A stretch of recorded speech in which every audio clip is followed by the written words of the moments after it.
به طور معمول سیستم ایمنی مادر در طول دوره بارداری 10 برابر ضعیف‌تر میشه و خودش خطر انواع عفونت‌ها رو برای مادر و همچنین جنین افزایش میده. از اون طرف یک سری غذاها هست که بهتره که در طول بارداری خورده نشه، چرا که ممکنه منجر به عفونت بشه. تو این ویدیو می‌خوایم 7 تا از مهمترین هاشو با هم بررسی کنیم. اولین و مهمترین ماده غذایی که بهتره در طول دوره بارداری استفاده نشه، ماهی‌هایی هستن که درصد جیوه بالایی دارن. خب این جیوه همونجوری که می‌دونیم برای سیستم عصبی ما سمی هست و میتونه باعث نقص‌هایی در جنین بشه. بخاطر این بهتره شما از این ماهی‌ها استفاده نکنید. حالا از کجا بفهمیم این ماهی‌ها در کدومشون هستن، کدومشون درصد جیوه بالا داره؟ ماهی‌هایی که معمولاً بزرگتر هستن یا در دریاهای آزاد معمولاً پیدا میشن، خب درصد جیوه بالاتری دارن، مثل کوسه ماهی‌ها، اره ماهی یا خال مخالی. البته این به این معنی نیست که شما نباید ماهی استفاده کنید، بلکه در طول دوران بارداری ما توصیه می‌کنیم هفته 1 یا 2 بار شما از ماهی‌هایی که درصد جیوه پایین‌تری دارن، مثل قزل‌آلایی که تو آب شیرین هست یا ماهی سمور، حتما استفاده کنید. فقط یه نکته دیگه هم در رابطه با ماهی دقت کنید، این هست که باید حتما ماهی به صورت خوب پخته بشه و به صورت نیمپز یا خام مثل سوشی و اینها یا صدف خام استفاده نکنید، چرا که خطر انگل داره و این انگل خودش باز میتونه مشکل زا باشه.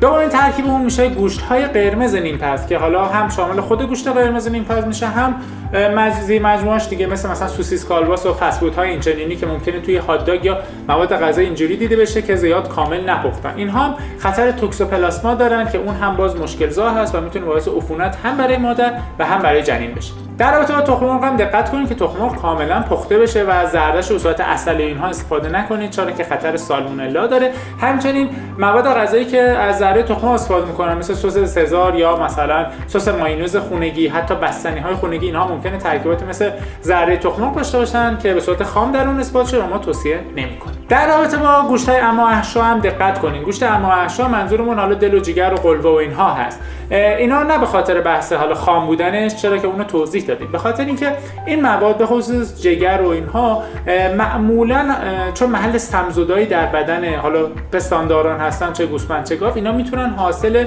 تجمع یک سری از سموم که حالا ناشی از آنتی بیوتیک ها یا سموم کشاورزی باشه در کبدشون جمع بشه و این یه خطری رو شامل این ارگان ها و این گوشت ها میکنه. از طرف دیگه این مواد، این مثلا دل و جگر و اینها، درسته که سرشار از یک سری مواد مغذی مثل آهن و اینها هستن، ولی از اون ور چون منبع خیلی زیادی از ویتامین آ هم هستن، مصرف زیادش خوب نیست، چرا که ویتامین آ زیادی در طول دوران بارداری میتونه مشکل زا بشه و باعث مسمومیت بشه و حتی نقص‌های ژنتیکی رو در نوزاد ایجاد کنه. در رابطه با قهوه هم خیلی دقت کنید. خب قهوه همونجور که میدونید ما ویدیوهای متعددی در رابطه با قهوه داریم، مثلا پلیلیست داریم، لینکشو پایین قرار میدیم، دوست داشتین اونو ببینید.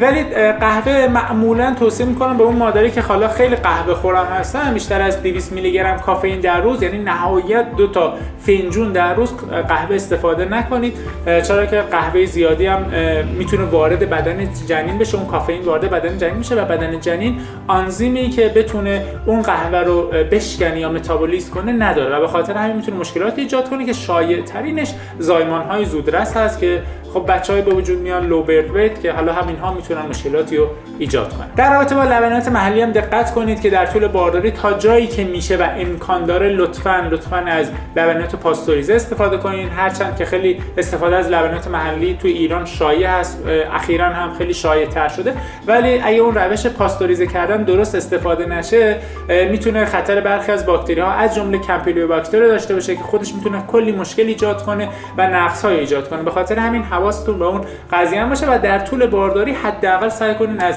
لبنیات به صورت پاستوریزه یا استریل استفاده کنید. و آخر ماده غذایی که باید بهش اشاره کنیم الکل هست. الکل هم باز در طول دوران بارداری منع مصرف داره، چرا که میتونه وارد بدن جنین بشه و اصلا نقص‌های عصبی و مشکلات حتی سیستمی رو برای جنین ایجاد کنه و همچنین برای مادر. به خاطر همین توصیه میشه که الکل هم در طول دوران بارداری استفاده نفرمایید.